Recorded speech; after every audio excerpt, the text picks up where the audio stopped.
ಇನ್ನು ಬೆಂಗಳೂರಿನ ಆರ್ ನಗರದ ದರ್ಶನ್ ನಿವಾಸ ಈಗ ಖಾಲಿ ಖಾಲಿ. ದರ್ಶನ್ ಬೆಂಗಳೂರಲ್ಲಿ ಇಲ್ಲ ಅನ್ನುವಂಥದ್ರ ಬಗ್ಗೆ ಈಗ ಮಾಹಿತಿ ಇದೆ. ದರ್ಶನ್ ಬೆಂಗಳೂರಲ್ಲಿ ಇಲ್ಲ ಅಂತ ಹೇಳಿ ಅವರ ಆಪ್ತ ಮೂಲಗಳು ಹೇಳ್ತಾವೆ. ಈಗ ಎಲ್ಲ ಇರಲಿ, ದರ್ಶನ್ ಬೆಂಗಳೂರಲ್ಲಿ ಇರಲಿ ಅಥವಾ ಮಂಗಳೂರಲ್ಲಿ ಇರಲಿ, ಇನ್ನೊಂದು ಕಡೆ ಇರಲಿ, ಈಗ ಬರಲೇಬೇಕಾಗತ್ತೆ, ಜೈಲಿಗೆ ಅವರು ಹೋಗಲೇಬೇಕು. ಮೊದಲು ಸೆಷನ್ ಕೋರ್ಟ್ಗೆ ಬಂದು ಅವರು ಸರೆಂಡರ್ ಆಗಬೇಕು. ಬಟ್ ಇದು ಟೈಮ್ ಬೌಂಡ್ ಇದೆಯಾ ಅನ್ನುವಂಥದ್ದನ್ನ ನೋಡಬೇಕು. ಸುಪ್ರೀಂ ಕೋರ್ಟ್ ನ ಆದೇಶದಲ್ಲಿ ಪ್ರಮುಖವಾಗಿ ಏನಾದರೂ ಟೈಮ್ ಬೌಂಡ್ ಹೇಳಿದ್ಯಾ, ಇಷ್ಟು ದಿನಗಳ ಒಳಗಡೆ ಅನ್ನುವಂಥದ್ದನ್ನ ಕೂಡ ನಾವಿಲ್ಲಿ ಅಬ್ಸರ್ವ್ ಮಾಡಬೇಕಾಗತ್ತೆ. ಇವತ್ತು ಸಂಜೆ ಒಳಗೆ ಅಧಿಕಾರಿಗಳು ತೀರ್ಮಾನ ಮಾಡ್ತಾರೆ, ಪೊಲೀಸರಿಗೆ ಬಿಟ್ಟಂತಹ ವಿಚಾರ ಅನ್ನುವಂಥದ್ದು ಈಗ ಸದ್ಯಕ್ಕೆ ಗೊತ್ತಾಗ್ತಾ ಇದೆ. ಯಾಕಂದ್ರೆ ಈಗ ಆದೇಶದ ಪ್ರತಿ ಕೈ ಸೇರಬೇಕು.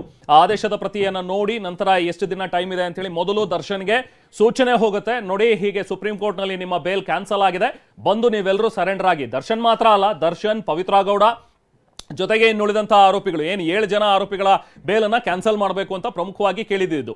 ಈ ಪ್ರಕರಣದಲ್ಲಿ ಇರುವಂತವರು 16-17 ಜನ ಆರೋಪಿಗಳು.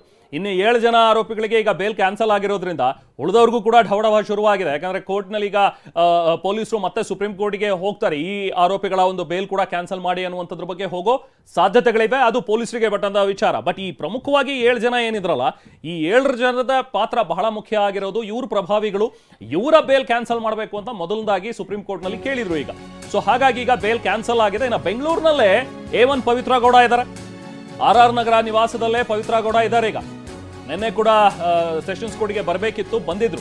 ನಿನ್ನೆ ದರ್ಶನ್ ಮತ್ತೆ ಪವಿತ್ರ ಗೌಡ ಬಂದು ಹಾಜರಾತಿ ಹಾಕಿ ಹೋಗಿದ್ದಾರೆ.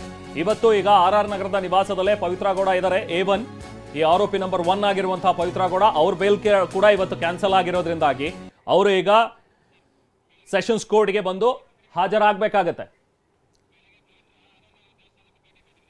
ಸೊ ಹಾಗೆ ಇವತ್ತು ಬೇಲ್ ಸಿಕ್ಕ ಆದ್ಮೇಲೂ ಕೂಡ ನಾವು ಗಮನಿಸಿದ್ರೆ ಎಲ್ಲರೂ ಟೆಂಪಲ್ ರನ್ಗಳನ್ನ ಮಾಡ್ತಾ ಇದ್ರು. ದರ್ಶನ್ ಕೂಡ ಎಲ್ಲಾ ಕಡೆ ಹೋಗಿ ದೇವಸ್ಥಾನಗಳಿಗೆ ಸುತ್ತಿ ಬಂದಂಥದ್ದು, ಈ ಆಷಾಢದ ಸಂದರ್ಭದಲ್ಲಿ ಚಾಮುಂಡಿ ದೇವಿಗೆ ಹೋಗಿ ಶರಣಾಗಿ ಬಂದಿದ್ದು, ಇದೆಲ್ಲವನ್ನೂ ಕೂಡ ನೋಡಿದೀವಿ. ಇವತ್ತು ಬೆಳಿಗ್ಗೆನೂ ಕೂಡ ಪವಿತ್ರ ಗೌಡ ಹೋಗಿ ಟೆಂಪಲ್ಗೆ ಹೋಗಿ ಬಂದಿದ್ದಾರೆ. ಅವರು ದೇವಸ್ಥಾನಕ್ಕೆ ಹೋಗಿ ವಿಶೇಷ ಪೂಜೆ ಸಲ್ಲಿಸಿ ಬಂದಿದ್ದಾರೆ.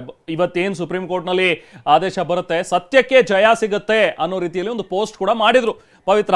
ಸೊ ಅಫ್ಕೋರ್ಸ್ ಅವ್ರು ಕೇಳ್ಕೊಂಡಿರೋ ಹಾಗೆ ದೇವರು ಕೂಡ ತಥಾಸ್ತು ಅಂತ ಹೇಳಿದಾನೆ. ಏನು ಸತ್ಯ ಆಯಿತು ಅದಕ್ಕೆ ಜಯ ಸಿಕ್ಕಿದೆ.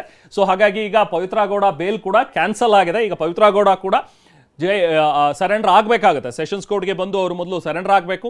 ಈಗ ಏನು ಪರಪ್ಪನ ಅಗ್ರಹಾರದಿಂದ ಹೊರಗಡೆ ಬಂದಿದ್ರು, ಪರಪ್ಪನ ಅಗ್ರಹಾರಕ್ಕೇನೆ ಪವಿತ್ರ ಗೌಡ ಅವರನ್ನ ಕಳಿಸುವಂತ ಸಾಧ್ಯತೆಗಳಿವೆ. ಇನ್ನು ದರ್ಶನ್, ಪವಿತ್ರ ಗೌಡ ಪರಪ್ಪನ ಅಗ್ರಹಾರದಿಂದ ಬಳ್ಳಾರಿಗೆ ಶಿಫ್ಟ್ ಆಗಿದ್ದಂಥವ್ರು. ಸೊ ಹಾಗಾಗಿ ಈಗ ಬಳ್ಳಾರಿಗೇನೆ ಅವರನ್ನ ವಾಪಸ್ ಕಳಿಸ್ಬೇಕು ಅನ್ನುವಂಥದ್ರ ಬಗ್ಗೆನೂ ಕೂಡ ಚರ್ಚೆಗಳ ಆಗ್ತಾ ಇವೆ.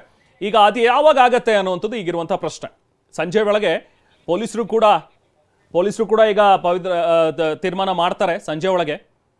ಅದಾದ ನಂತರ ಗೊತ್ತಾಗತ್ತೆ ಯಾವಾಗ ಇವ್ರು ಬಂದು ಸರೆಂಡರ್ ಆಗ್ತಾರೆ. ಅಕಸ್ಮಾತ್ ಸರೆಂಡರ್ ಆಗಲಿಲ್ಲ ಅಂತ ಹೇಳಿದ್ರೆ ಮುಂದಿನ ಪ್ರೊಸೀಜರ್, ಯಾಕಂದ್ರೆ ಪೊಲೀಸರೇ ಹೋಗಿ ಅರೆಸ್ಟ್ ಮಾಡಿ ಕರ್ಕೊ ಬರ್ತಾರೆ. ಸರೆಂಡರ್ ಆಗಲ್ಲ ಅನ್ನುವಂತ ಪ್ರಶ್ನೆನೇ ಇಲ್ಲ, ಯಾಕಂದ್ರೆ ಅದೆಲ್ಲದೂ ಕೂಡ ಮುಂದೆ ಸ್ಟ್ರಾಂಗ್ ಆಗ್ಬಿಡುತ್ತೆ ಆಮೇಲೆ. ಸೊ ಹಿಂಗಾಗಿ ಏನಂತಂದ್ರೆ ಅವರಿಗೆ ಸರೆಂಡರ್ ಆಗೋ ಒಂದು ಒಂದೇ ಉಳಿದಿರುವಂತ ಮಾರ್ಗ.